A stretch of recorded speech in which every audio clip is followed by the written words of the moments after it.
Hello and welcome to In Between the Pages with James Lott Jr. I am James Lott Jr. That's where I am. Or blank all of a sudden. I'm James Lott Jr. Sure. This is on JLJ Media, and I'm JLJ of JLJ Media too. So welcome to the show. I like to bring you people who are doing things in the industry who are being creative. So anything has to do with writing, singing, songwriting. We talk about it all on the show. And I have an amazing guest because I love her song so much.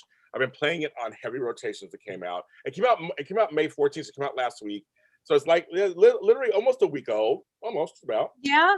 But it's about a week old, and it's called Crumbs. You guys have, oh my God, it's the music is so good, her voice, everything.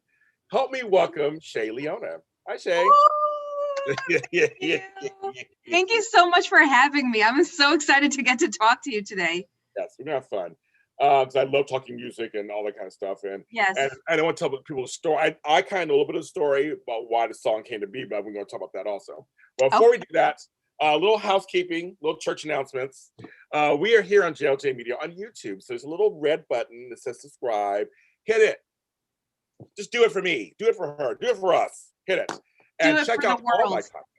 Do it for the world.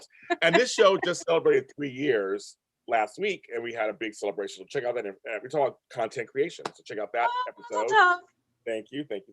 And we're also on all audio platforms. We hit everything. So we're on audio streaming services like iHeartRadio, Spotify, Google, Apple. We're there too, under In Between the Pages. And we're on Facebook, In Between the Pages with James Lott Jr. So follow all those for her story and others. I'm going to play a piece of her song, folks, because I love it. We're going to play the beginning of it. Here we go. Hope you guys can hear it.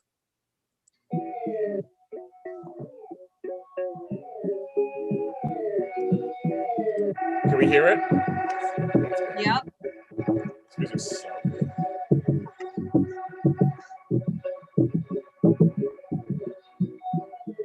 I feel a disaster.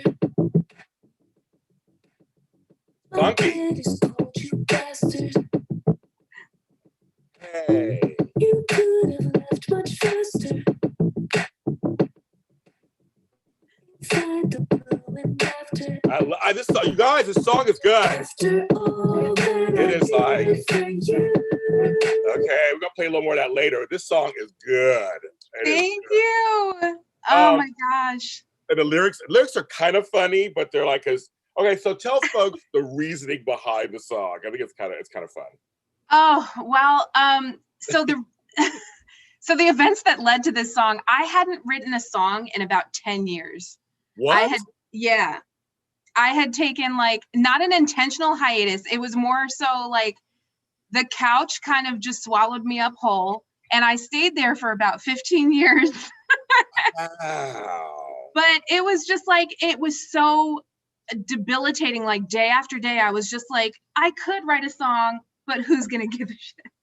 So I just would stay there. And finally, one of my friends emailed me at the top of the pandemic, and he sent me this beat, which was not uncommon of him. He's in a band of his own. Okay. And I was like, oh my God, this is amazing. Who is this for? And he was like, it's yours if you want it.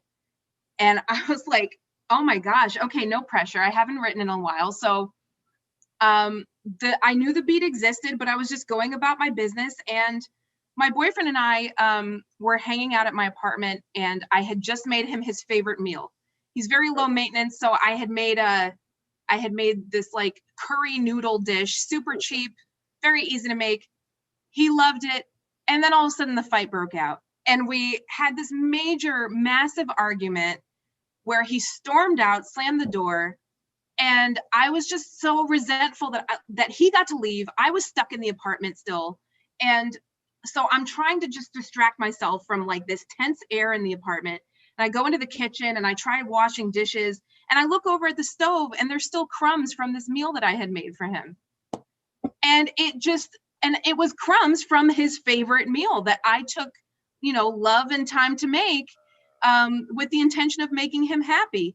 So it was just this huge light bulb moment went off for me. And I was like, where's that beat? And I went and found the song, and the song just poured out of me.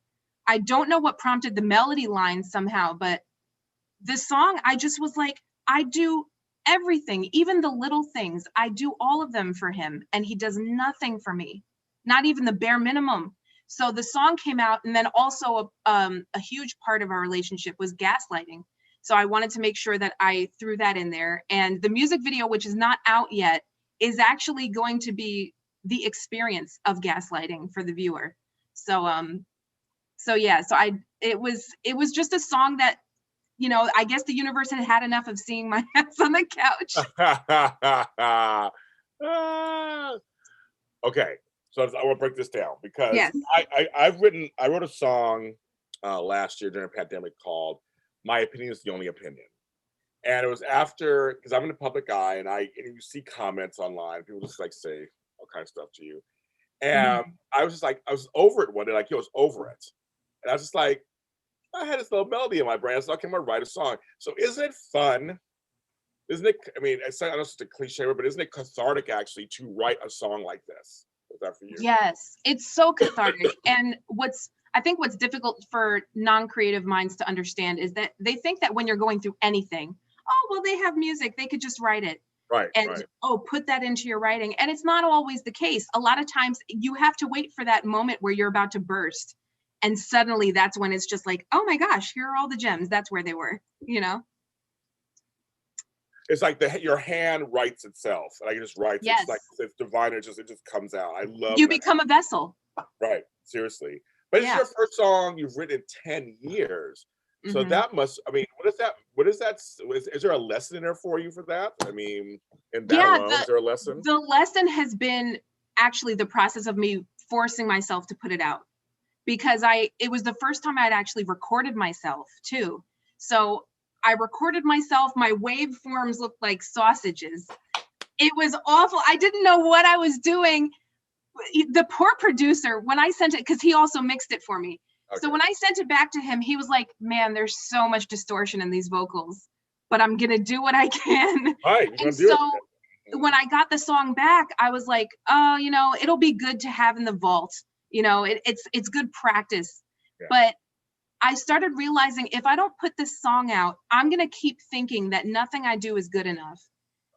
So I just said, fuck it. And I don't even know am I okay to curse? It's fine. No, you can say. So sorry, slight potty mouth. I'm from Jersey. Yeah, I love it. So I just said, fuck it. And I just put it out. And, you know, I just told everybody whatever they had to say about it. I'm so happy you feel that way. It was a great learning experience for me to learn how to record myself, but the act of writing it was very cathartic, but the act of putting it out was what I needed in order to know that I could keep doing that. Yeah. Okay. I'm distracted because you have New Edition on your. Oh yeah. Yeah. I like if it is. Wait, you can't see. Hold on. Let me grab. If it isn't Love Video, I'm like, and Julie Jan and Terry Lewis. Oh my God, I love you even more now. It's so serious. Oh my God, from Rhythm. That was my favorite album. Is Rhythm Nation. That's my favorite album. Like, and her birthday was the other day. It was a couple days ago. I know. I put out the song in between Stevie Wonder's and Janet Yeah, Jackson. right. You did. And my birthday too. My birthday was May 10th. So. Oh, happy birthday, belated.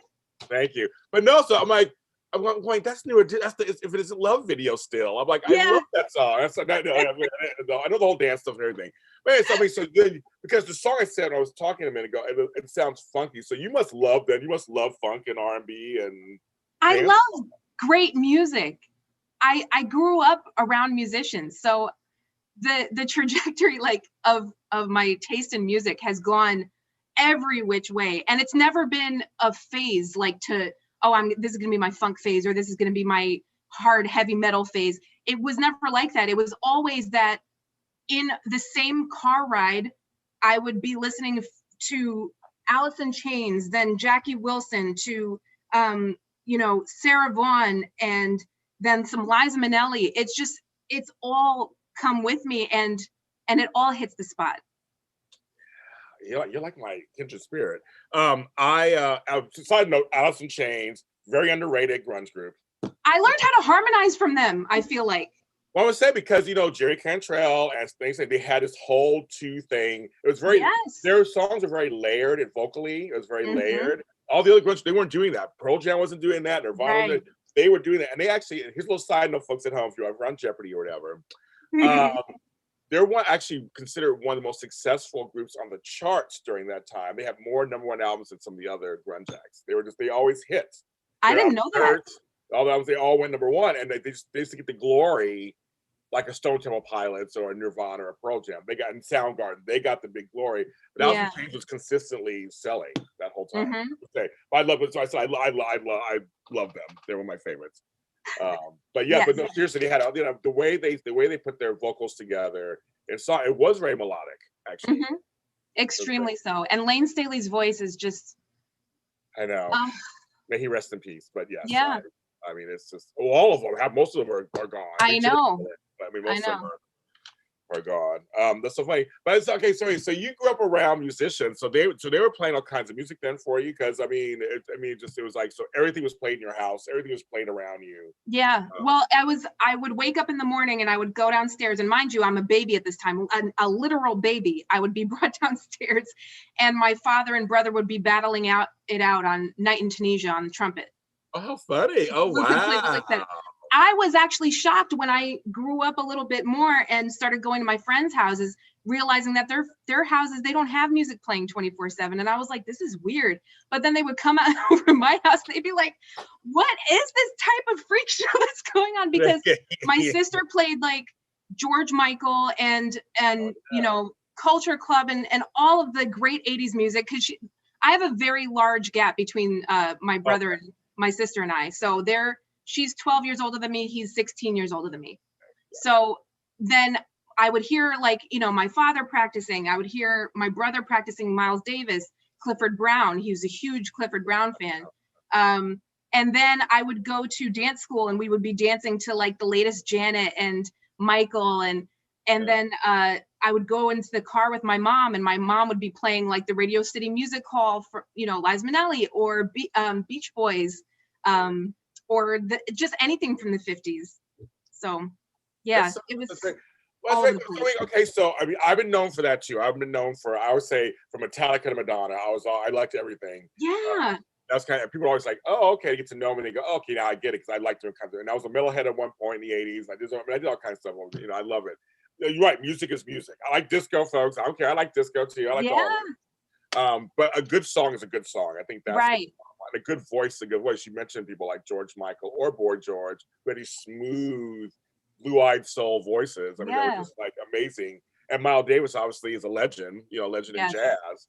I'm gonna ask you a question. How do you describe jazz to people?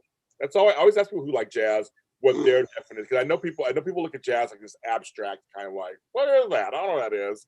But how do you describe it? Jazz is American culture. It is music culture. It's the root of so much music. The genres that we have today are because of jazz.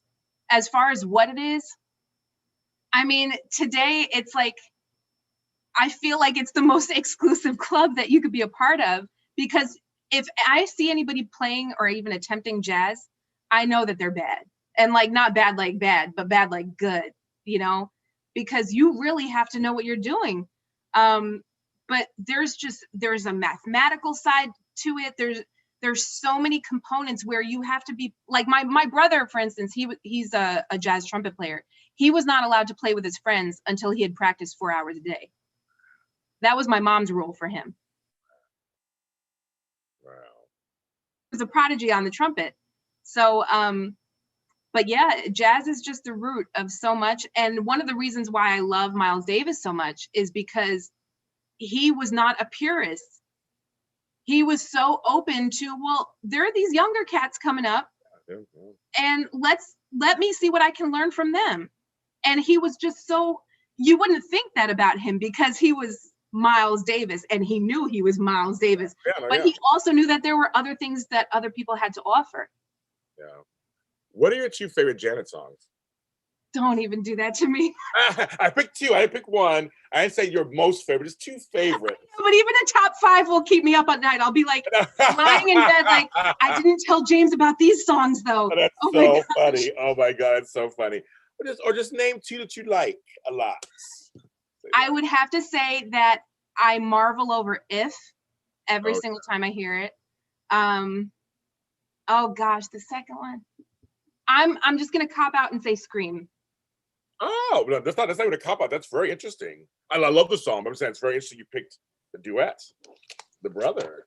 I can't help it. It's just Scream. I still remember when it came out, and we were all just like, she's doing it. She's doing a song with Michael. They're doing it together, and Kevin O'Quan's going to be doing the makeup, and like Jam and Lewis are producing. It was just like the best of the best. And I remember the MTV VJs going backstage with them and just getting a glimpse of it, and the behind the scenes. Just as a kid, I think that's one of the most painful things for me today, is knowing that the kids growing up do not know what the world felt like for Michael to exist in it.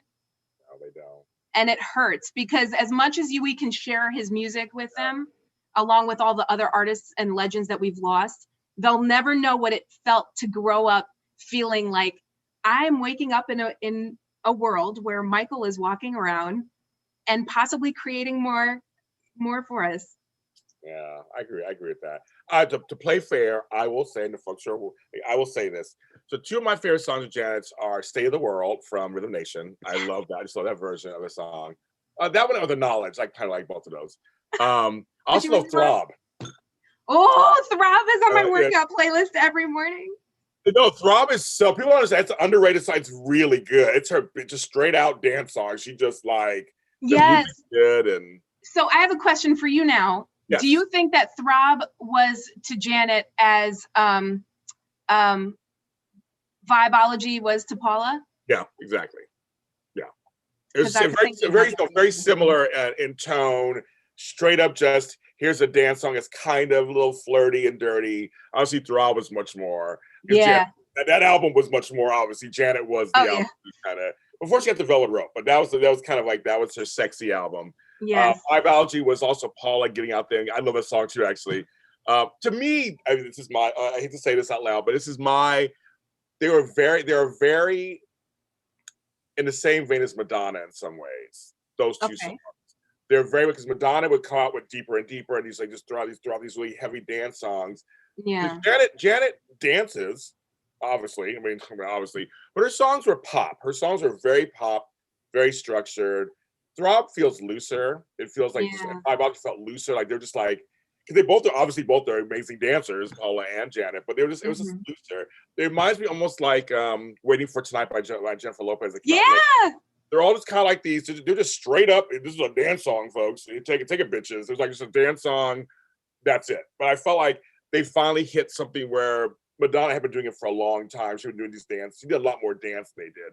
But even though they danced, but they did a lot of pop and R&B, and Janet even did rock. Black Cat was very much Black Cat. Oh, great song. So see, you can't bring these up after I named my top 2. I know. I was so curious. I'm like, what song does she like from her? It stresses me out. All of them. Yeah, but "If" is good. "If" is a really good one, and that whole video and everything, it's just the bomb. "If" I just think was so ahead of its time. You think about Jam and Lewis doing that, and you're just like, you hear the Prince influence in it. Yes. And it's just so ahead of its time. And then the music video is one of my favorite music videos ever. And it's so funny because as a kid, I loved that song, but I never understood what the lyrics were saying. Sip my tea on that one. Yes. Oh my gosh. "You're Smooth and Shiny." Yeah, I mean, we know the song, folks. We all know the song, kids. Yes. For me as a kid, it was "She Bop" by Cyndi Lauper. I didn't know what that meant until later. And that was actually masturbation. Oh my gosh. I'm like, Cyndi Lauper. I had no idea you were talking about female masturbation in the 80s. I had no idea until later. She bop, we bop, we all bop. Okay, got it. I'm telling you, everybody was sleeping on all of those songs as novelty songs. Right. And I'm like, they weren't though. Nope, they weren't. So my last question. So, I mean, like, in terms of producers, what do you need from producers usually? So with this song, was it their remixing skills? Was it their kind of putting together? Like, what do you need from a producer? That's a great question. I don't know. I feel like it's one of those things where it's like, I don't have a type. I'll know it when I see it type of thing. Yes, I get it. No, I get that. No, I get that. Yeah, I get because that. I'm not, because I think it's like the curse of loving so many different styles of music is that I never know what is going to inspire me to write the next song. So if I hear something and it's the right weather outside or the right time of day, who knows, it might be the right song that I need to be able to express myself. Yeah, that makes sense. I know, me too. I write certain kinds of music. I'm just like, here you go, to figure it out. They figure it out. And they go, I'm like, here's all my stuff. Tell me what you think, and they tell me what they think. I love that. But that's the pressure of like trying to think about even learning how to produce myself. Is I'm like, I don't even know where I would start. Well, I'm better off like. Then how would you? If everybody likes boxes and labels, I hate them. But I mean, if you had to kind of label, what would you label this music is coming out now? I mean, what would you, I mean this song? I mean, how would you label it? This song, I would say it's alternative R&B and electro pop, like very Khalees meets this. I have to credit my friend for this comparison. It was dead on. Khalees circa Neptunes meets Trent Reznor is how he put it. You mean Oscar winner, 2-time Oscar winner Trent Reznor? Yes. Yes. Isn't that weird? It's like he's an Oscar. We just won Oscar another day, and he won one. I mean, yeah. Also had a birthday just the other day. A lot of Tauruses. We're great people. Cher, you Janet, really are. Yes, Barbara. Love Barbara. So it's kind of funny, but I loved Khalees. I love Khalees Neptunes. I saw her live for the Neptunes back in NERD and all that back in the day in San Francisco. I was all about them. Their space age sound, and she sounded like nobody. I mean, I'm talking about her angry. She was angry and she was coming out. I hate you so much. I mean, that was like such an evolutionary song. But I know for you, you do support sharing about mental health, domestic violence, women empowerment. So I know some of her early stuff, especially, was very much about that kind of. Yes. Yeah. Don't fuck with me. I'm gonna take care of myself. Right. Right. How do you feel when you are sharing these kind of stories and putting them into content? Are you nervous about it, or is it very much this is part of who I am now as an artist? I would say that I'm somewhere in between, because there's a big responsibility of putting out a song that has the potential to be cathartic for somebody else also, who's seeing themselves in the art that I've created and put out into the world for them to adopt. But then there's also the responsibility of maintaining what my boundaries are going to be, because I'm not always going to be in the mood to talk about domestic violence. Right. But should a fan, feel like reaching out to me about their situation, I've invited that by putting that song out. So there is a delicate balance, I think, between the two things. But I have the goal of reaching a point where I'm like, no, this is my story. That's it. But I'm still in therapy now. I'm still learning how to do that. Well, first of all, I think you're really beautiful. You have a great smile. You should smile more. Thank you, James. You are. You should. I mean, you should just smile a lot more. I just need you in my pocket every single day. I tell you, I'll just give compliments. No, I'm just serious. No, seriously. But I want to ask you, because your look is like, we all have our looks. We're very deliberate. And so no, but seriously, because I feel like women. I love when you're shaved head. You have a great shaved head, first of all. Thank you. Not everybody does. It's round. It's round. We're not worried. I've seen some guys. I'm like, oh, I don't do that. But I mean, so how does that play into all this? Also, how do you walk the world, choosing piercings, shaved head? You have beautiful eyebrows. I mean, the eyebrows are working. Thank you. It's working. So I mean, how's that for you in terms of this? I remember when I had long hair and I would tie it up in a ponytail every single day, and I was like wearing whatever the latest style was, and oh my gosh, I remember like I had the tight dresses. I was really trying to make high heels work for myself. And I was going out to these events and networking and getting harassed by the men that I was trying to network with oh my gosh, James, constantly. And I was just so sick of that rat race. And then I remember I was at a corporate job for a very long time. And when I finally left it, I was like, you know what? I want to get a funky haircut. And so I went, and they shaved just one side and cut it really short. So that's how my logo came about. And I felt so free. I was like, oh my God, I feel like me now. I feel like my clothes in my closet don't even feel like me. It was like somebody had finally been like, no, there you are. And so it all followed suit. The heels, donated them all. I just replaced it with I was like, I don't like heels. I'm not going to wear them anymore. And then slowly but surely, I started realizing that I am not this super feminine girl. I like wearing baggy, band t-shirts and just having the shaved head. And, I just love living in the badassery of being that. And then when people hear my music and they don't think that I would look this way, I love it even more. I'm like, good, keep you on your toes. Who knows? I agree with that. No, I agree with that. I think it's the thing. It's like they'll go, wait a minute, this voice and this music came out of her. Okay. Which I think is a great thing. Again, I said earlier, I hate labels. I hate them so much. Right. I understand why people try to have them. I get the psychology of, I gotta figure you out. So I put you here as Shay's here. So Shay's this. Okay, got it.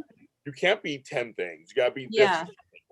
That's why I love Billie Eilish so much too, is because like for so long she was wearing the baggy clothes and everything, and her also, the both of them dressed appropriately for young women. But then when Billie Eilish put out this latest cover and she was like, I didn't do that for you. I was dressing the way I wanted this whole time for me. And this is also how I would like to dress. I've always been fascinated by corsets, and she just did it. So like, if I decide one day that I would like to show my nipple, I'm going to go and do it because it's my prerogative, Shout out to Brown. I love it. We're talking about Cher. Say, she's one of my idols because she was one of those who showed up to the Oscars famously in these crazy outfits that look beautiful on the body. But just like she say, I mean, I remember there's a famous line where she goes, I got my pamphlet for being how to look like a serious actress, whatever. Because she was a serious actress, but it's like you can't be a serious actress and then dress in fashion however you want. Like my brain doesn't know what that doesn't compute. It goes, it shouldn't matter. It's like that's her work, that's what she does. So she is outside of that. It should be you should be able to look like that and put out what music you want to put out, no matter what genre, and not go, well, why isn't she put out rock music, or why isn't she put out this, or maybe she will put out a rock song. I mean, you don't know. I mean, that's with her. You don't know. But why is it it's so narrowing? Exactly. And you can be so many different things. Even if I am looking, like, I have tattoos which are permanent, obviously, but like I think that part of me came from, again, being in this corporate world for so long and being told what I couldn't do. And so once I stopped doing that, I was like, oh my gosh, I'm going to ink myself up. So, I remember when Sinead O'Connor, speaking of bald head, put out a Standards album, and it was the bomb. It was so, because again, she had a beautiful voice. Yeah. And it was like, but she looks like that. I remember back in the day, she looks like that. I'm like, it doesn't matter. It's like, she has a beautiful voice. Yeah. Like, again, like a Boy George, looked like how he looked, beautiful voice. Like, it's like, we have to get over Annie Lennox. Annie Lennox came out with flaming red hair, buzz cut, beautiful eye, beautiful voice. I mean, it's like, it's like people like that. We need to get over these labels. Just like, okay, don't assume when you see somebody what they do. Right. And that's why I love the 80s so much. It was great. I miss the 80s. I missed them. I mean, even though we were living in an oppressive state, kind of, it was very, very Republican, Reagan, and everything. Right. But that's where the best music came out, because we were all trying to rebel against it. We were trying to. Hoping it happens again soon. I mean, I think it may start happening again. We're seeing some artists who are taking some chances, and I think that's great. So now that you wrote a song and put it out, the big question is, have you write any other songs? It's like, have you write anything else? Yeah. So I've been actually after I put this song out, like I've been attending like writing courses and stuff. Oh, okay, good. Okay. Just that I can, like, not so I can come up with a formula for it, but just that I can see, okay, what is it called that I've been doing? What's the methodology behind why I did this, and just really understand more about my writing. So I have not written anything new yet. However, that does not mean that other things aren't in the pipeline, because I have really old dusty songs that I dusted off and I was like, these are kind of good. So those are actually in the works of being, shined to be new. Well, no, it was so funny. I just the other day, where's my folder? I have a folder. Here's my folder of songs my songs that I write. I have a little folder of songs, and I literally went through. So organized. I can't help it. I'm an organizer by trade too. But the other day, I went through 4 old songs and reworked them, writing wise. So it's funny you said that. I was like, I mean, I'm always writing new stuff, but I was like, Yeah. old ones. I was looking at them going, let me change that line and let me update that line. Let me change, and I reworked 4 songs. Don't you love when old songs still have something to say? Yes. Yes. Because Yeah. I mean, you wrote it for a reason. Right. Everything we write is for a reason. Yeah. But the fact that you can relate to it and go, well, and even with maybe an updated mind or updated eye to it, and you can still make it work, even better. I mean, there's some songs I've left alone and said, it is where it is. Right. But so do you remember the last couple songs you wrote 10 years ago? I do remember what those songs were kind of like. Yeah, because I put them out. I put them out a couple years ago, actually, but I kind of put them out and I ran. I was like, I'm gonna post these up, but I'm gonna hide. If you listen to them, that would be nice, but it was one of those things. But they're both out, and one's called Complicated, the other is called It's Over. It's Over has a really awesome remix that's also in my workout playlist. And but yeah, like the thing was, when I was writing 10 years ago, I know you get better as an artist and as a writer through the years, but what I was writing 10 years ago was pretty good because I was doing it so frequently. I was in this zone where I was just constantly writing. I was working with a producer who I consider to be my muse. And I was just, I just was like this songwriting machine. So I still love those songs, but now I'm in more of a place where I have a lot more responsibility on my shoulders. So I guess it's like just factoring in, like giving myself that permission to have creative time. Just creative time. You have to, girl. Yeah. You have to. I mean, for I can tell for your spirit and being, you got to find time to be creative. I mean, no matter what goes on in the world, you got to figure out whether it's an hour or whatever. Just like that's your present to yourself. And that's present to your mind. Give that to yourself. And my therapist even was trying to tell me for the longest time, I didn't get until recently, that creatives, our brains actually, if we're not participating in something creative, our brains will shut down on us and we will go into depression and we will feel like we're not serving a purpose of some sort. So I was like, all right, no pressure there. Like, yeah. You have to create, girl. No. Right. You have to. No, it's true. No, it's true. I know when the pandemic hits, and I used to work for studios, they all shut down, everything shut down. It was kind of like, well, what now? Yeah. But I was like, but I'm still creative. I'm still feeling creative. So you can still self-produce, do all these different things. And I went through a period where I was like, should I put anything out? Because it was early in the pandemic. It was kind of like, will anybody buy it? Do people have money to have Spotify? Do people want to buy books? I mean, I was really nervous about putting something out, just the fact of like, does anybody care at this moment? Because then I realized when I started doing it, everybody wants something new. They want something to escape from the real world. They want songs, they want albums, they want books, they want TV, they want stuff. They don't want to have to remember. I mean, they have their lives. They know what's going on. Like nobody can escape it. We all went through this together. We all went through it together. It's a strange experience. We all went through together. They want new stuff. So I always say, put out the music. Isn't it funny though that as musicians we feel like we're disrupting somebody's life by putting out a song? It's like this apologetic marketing that we do. Would you, if you don't mind taking a moment to listen? It's true. And when really it's like, no, you made this song for them to better their lives, So stop saying sorry.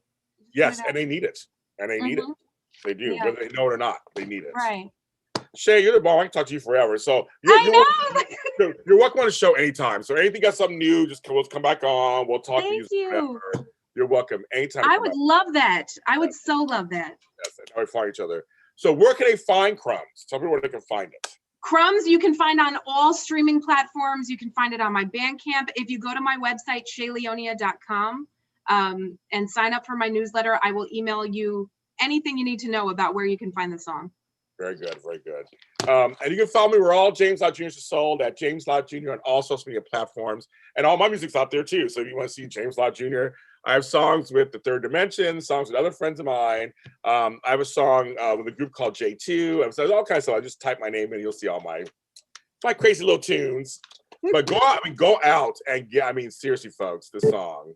You left me crumbs on the stove to clean up, and you don't even know what you put me through. Okay, background vocal. Okay. You left a space that I still have to come home to. You gave me crumbs. Yes, you guys gotta go get it. Gotta go get it. Thank you. And the music video is coming out soon too. So I will share it. Once I see it, I will share it everywhere. thank you. But everybody, have a good day. Listen, so here's the thing. Support the arts, folks. Support. I always say it on the show all the time. Support the arts. It's very important for our psyche and our health and our community. And they say it enhances all the other things that go on in our lives. We have good arts, and music is one of them. And I support indie artists.